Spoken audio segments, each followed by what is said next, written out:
And that was just for Dick Durbin.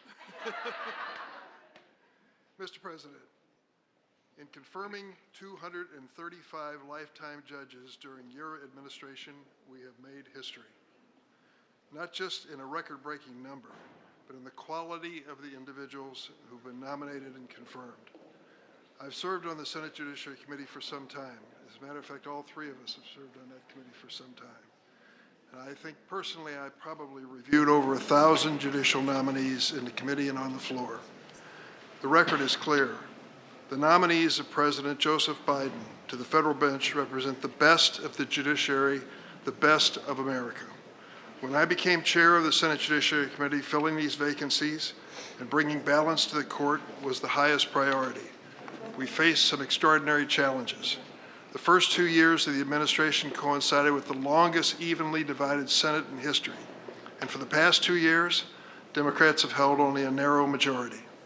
On top of that, the Biden administration had fewer vacancies to fill on day one than the Trump administration did, in fact, fewer than half. Still, we succeeded beyond what any had hoped for. 235 judges confirmed. More than 1 out of every 4 judges now serving on the judicial bench were nominated by this President, Joseph Biden.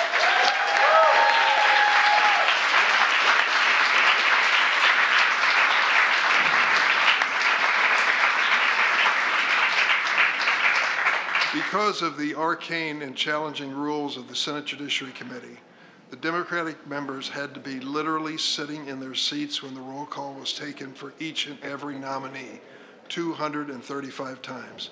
And for that and so much more, I give you a second, if you will, to remember the names of those who served so well.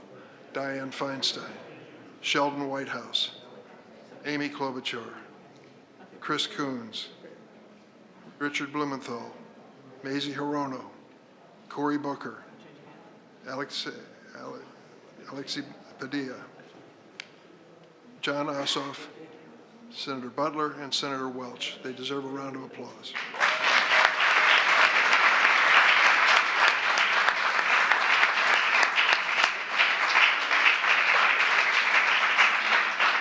And I would be remiss if I didn't note the amazing staff that brought us here as well on my side. An extraordinary group of people, starting with Dan Swanson, Phil Brest, who served both in the White House and the committee,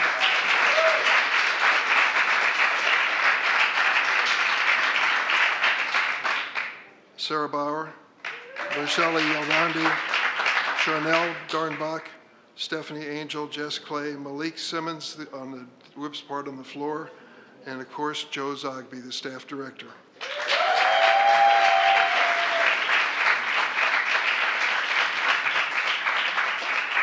Let me just say the high point of the last 4 years for me, Mr. President, was when you kept your word and we were able to confirm Justice Ketanji Brown Jackson, the first black woman to serve on the Supreme Court. If you're going to be the first, you've got to be the best, and she is. Certainly the best by every single measure. You kept your word to nominate her, and we have done a great favor to the nation by following through. Let me say in closing this. We are proud of the fact that these nominees had bipartisan support. More than 80% of them received bipartisan support for passing. I also want to thank my friend and colleague of many years, Chuck Schumer. I nagged him and beat up on him and twisted his arm and did everything I could to get our nominees on the calendar, and he came through with flying colors. In fact, in the closing weeks of this session, that was really the focus of our activity to make sure that we reach this 235 number. Thanks, Chuck.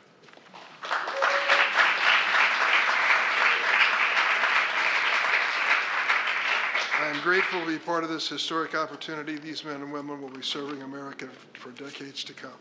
My friend, Chuck Schumer.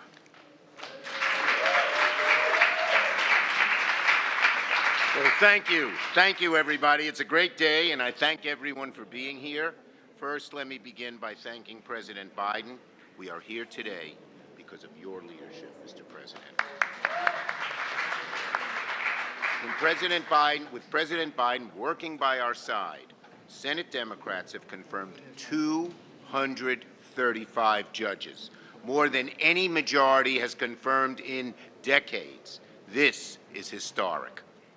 We've confirmed more judges than were confirmed under the previous administration, so something no one thought we could do. In fact, we confirm more judges than under any administration going back decades. When people look back at the most consequential accomplishments of the last 4 years, two things will stand out: the legislation we passed between 2021 and 2022, and the historic judges we confirmed to the bench. Now, these are amazing accomplishments. Even more importantly, these judges come just in time. Our democracy faces an uncertain future, and many people are rightly worried. We hear incoming leaders say things about undercutting the well springs of our democracy that make many Americans anxious. The good news is that these judges will be a barrier against attacks on our democratic institutions. At the district level, these judges will have the first and often decisive impact on cases involving voting rights in elections and democracy writ large. Thanks to these judges, it is now far more likely today than it was just a few years ago that these attacks on democracy will be blunted. In short, these judges will be the shield that protects our democracy. So thank you. Thank you, President Biden, for leading the way in strengthening the bench. It couldn't have happened without you. You helped us construct a federal bench that will not only protect our institutions, but also that better reflects on America itself. I want to thank Chairman Durbin for his outstanding work over the last 4 years. He certainly was, as we say in Brooklyn, a nudge. That's a good word.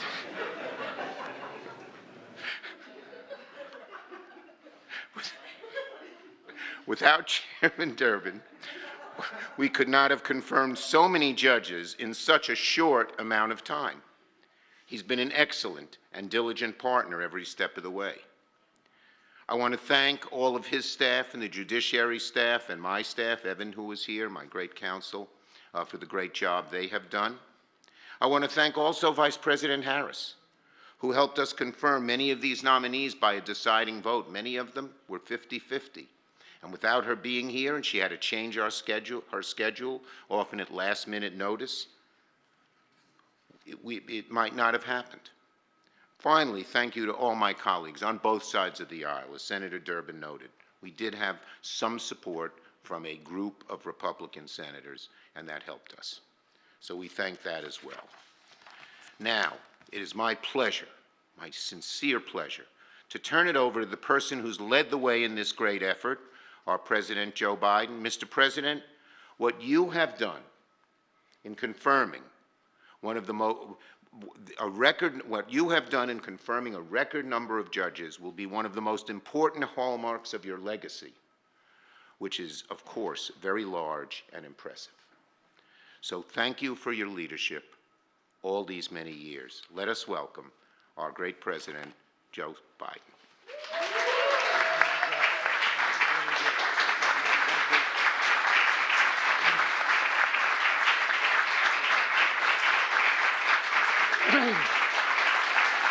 Thank you, thank you, thank you. Thank you. I'm sure you're clapping because I finally showed up. I do apologize. We had a very busy schedule last from New Year's Day on, dealing with two crises, one in Louisiana and one in Las Vegas.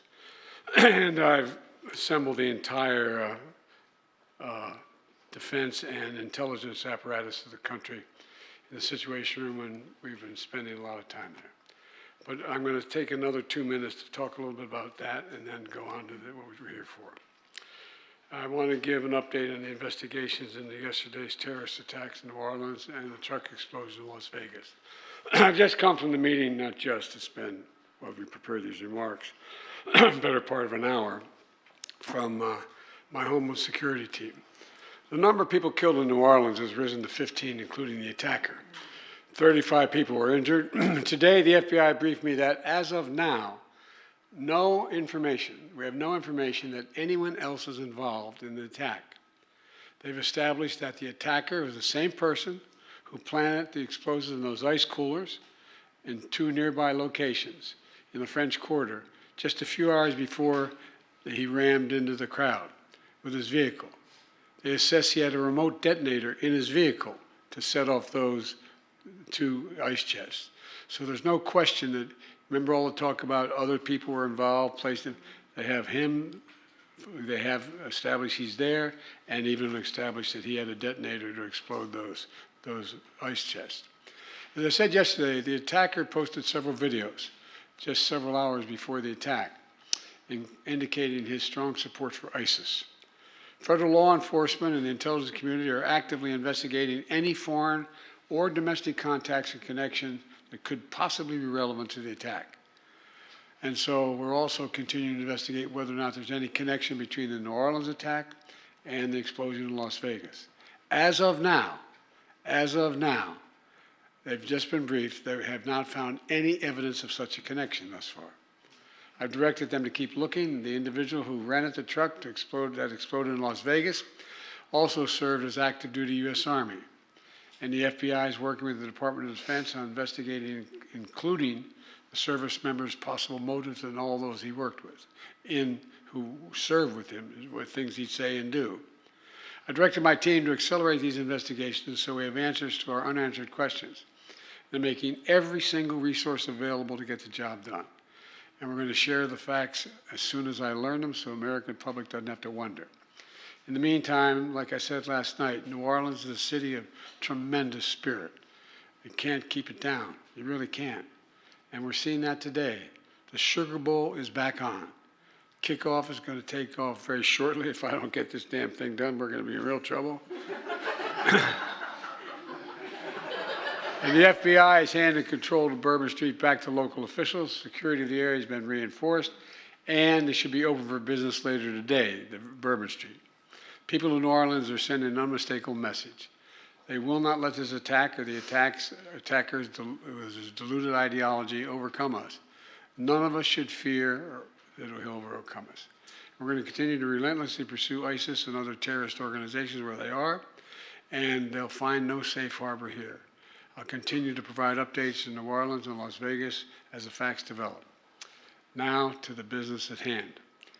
I can't tell you how much I appreciate these 2 men. Not a joke. You know, the fact of the matter is that the Majority Leader Schumer and Chair Durbin, their leadership has been invaluable. You know, from my days of leading the Senate Judiciary Committee 200 years ago, I made judicial nominations a priority, and some of you may remember I was involved in some very contentious Supreme Court nominations over the years. And today I want to recognize a major milestone. The Senate recently confirmed its 235th federal judge, which is the largest number of confirmations in a single presidential term since the early 80s. That includes 1 Supreme Court justice, 45 Circuit Court of Appeal judges, 187 District Court judges, and 2 judges on the Court of International Trade. And they represent the best of America. It's all about preserving the Constitution. I made 3 speeches in this campaign, in my term as president. One when I first entered saying democracy is at stake, one I later made, anyway, I made 3 major speeches. The institutions are in jeopardy, in my view. And some of the decisions coming down, to me, made no constitutional sense. They're all highly qualified people we've known. They've had distinguished legal, judicial, and academic careers. It matters. Judges matter. You know, shaping the everyday lives of Americans, protecting our basic freedoms. You never thought we'd be talking about this. Defending constitutional liberties, respecting the idea precedent matters. Precedent matters. These judges will be independent, they'll be fair, and they'll be impartial. And they'll respect the rule of law. And most importantly, I know it sounds, I never thought I'd be saying this, they'll uphold the Constitution. that uphold the Constitution. When I ran for president, I made a promise that I'd have a bench that looks like America, that taps into the full talents of this nation. And I'm proud we've kept our commitment with the help of these two men and many others, bolstering confidence in judicial decision-making and outcomes. We have a record number of judges with backgrounds and experiences that have long been overlooked in the federal judiciary, like advocates for civil rights, workers' rights, immigrant rights, and so much more. The first former public defender to sit in the Seventh Circuit Court of Appeals. We also have continued to put forward men and women who have been prosecutors and plaintiffs' attorneys, which has been a distant past of courts. No matter who they are or where they come from, all these appointees understand the role of a judge and are committed to the rule of law, the institutional safeguards built into our Constitution that upholds the rights and guarantees of the Constitution. You know, I've appointed the most demographically diverse slate of judicial nominees ever in the history of America. That represents all of America and the best of America. There's numerous historic firsts. The first black woman in the United States Supreme Court. I made that promise and we kept it. More black women in the courts of appeals than every other previous administration in American history combined.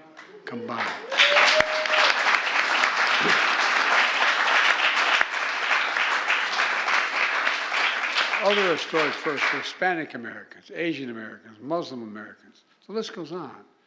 But the point is, for the first time in a long, long time, we have a bench that looks like and represents all of America, all of America. And a special thank again to Leader Schumer and Chair Durbin, working tirelessly to move these nominations through the committee and onto the Senate floor in a very, I think it's not an understatement, it's a very contentious political period in American history. I mean, think about it, one vote majority. I mean, it's amazing what they did. Other senators, Democrats and Republicans alike, work with my administration to fill vacancies in their states. You know, all these Republican senators, they weren't sending me Democratic nominees. They were sending Republican nominees. But we got sort of back to the basics, finding basic commitment to civil rights, civil liberties. Whether it was your counterpart and the leader of the Republican Party in Kentucky or wherever, we've got people who understand the institutional limitations and safeguards in the Constitution. I don't want to get anyone in trouble. This includes some of my conservative friends in Indiana, Oklahoma, South Dakota, and Texas. But they're also got appointed, and they're not Democrats. But they understand the institutional structure of the court. Together, these judges are going to hear cases on issues ruling from everything as whether Americans can cast their ballot. I mean, literally, how they can cast their ballot, when it will be counted, whether workers can unionize. I thought we settled that in 1934. And make a living wage for their families. Whether children can breathe clean air and drink clean water and be mandated by the Congress to do so. These judges also are a vital check on the excesses of other branches of government, including Congress and the executive branch when they overreach and run afoul of the constitutional and institutional safeguards. So let me close with this. I'm proud of the legacy that we'll leave our nation as relates to judges. And I'm proud of the men and women who stepped forward and heeded the call to serve. I really mean it. Think about it. If I looked at some of you and said, I want to nominate you, you said, in this time? No, I'm serious. Well, I mean, I know this room is probably the only room that fully would understand and comprehend that. And folks, I know they'll continue to uphold our nation's founding principles of liberty, justice, equality, and do it for decades to come. As we say in my own neighborhood, it's a big deal. It's a big deal. And I, bless me, Father, for I have sinned. But all kidding aside, I'm really proud of the caliber, capacity, willingness, and the academic backgrounds of all these men and women we appointed. In fact, we appointed more women than others. It's just because I was raised in a household where all the women are smarter than all the men. But all kidding aside, I really think we'll be proud of these women and men that have been appointed. And I think we're going to reestablish the safeguards that were built into the Constitution. Everybody, everybody, everybody has an equal opportunity. That's what it's all about. So thank you all and all the leaders in this room for all you've done. Wouldn't have got done without you guys. Thanks for the recommendations and all the help. But most importantly, these two guys. The idea that from the beginning, when we had that first conversation, Chuck said, we're going to appoint all these judges. We looked at each other like, are we kidding ourselves, right? Thank you, pal. Thank you. And Dick, by the way, I've ruined his reputation by bragging so much about him. I was hesitant to do it during the election year because it might hurt him, but all kidding aside, every time we get in trouble, I literally ask my staff, I say, Durbin's there. Durbin's there. Thank you. You're the best, pal. Thank you. You really are. Thank you. Thank you all so very much.